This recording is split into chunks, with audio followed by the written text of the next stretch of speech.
Yo, what is going on, guys? It is Jonathan back again with the Weekly Scuffle, and I'm here to talk about Papi versus Josh Brueckner, the fight that will take place on the undercard of KSI versus Dylan Dennis. And honestly, I think this is a good fight. Papi, this is his second time fighting on a KSI undercard. Of course, he had the insane 22-second knockout, probably the fastest in influencer boxing history. And then you have Josh Brueckner, who fought on KSI versus Logan Paul 2. Fought, I believe, a professional pro boxer, beat him by unanimous decision, then comes in the last Misfits boxing event and wins fairly easily against Chase Demore, who showed zero ability to box, was boxing with his eyes closed, and got memed quite a bit. But regardless, Chase is probably one of the worst boxers I've ever seen, and Josh is still a solid boxer while being massive in size compared to Papi. Papi, I believe, is around 5'8", 5'9".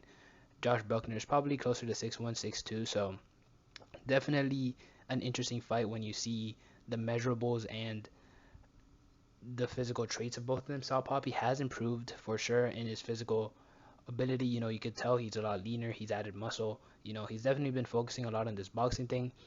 And, in my opinion, he's more fluid, more skilled as a boxer, but I do think he's fought worse competition when you look at it in totality.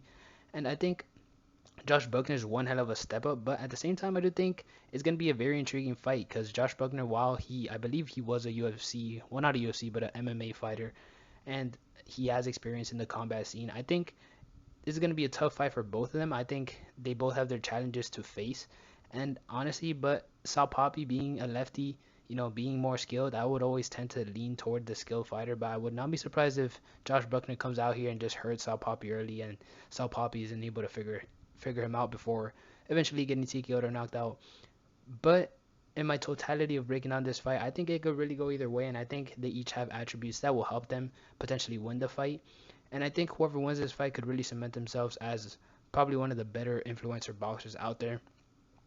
And if they get a fashionable finish like Papi got in his last fight on the KSI undercard, I think, you could rise your stardom exponentially just because of all the eyes that will be on you watching that event. But with that being said, we'll see how all this plays out and see you next time. Peace.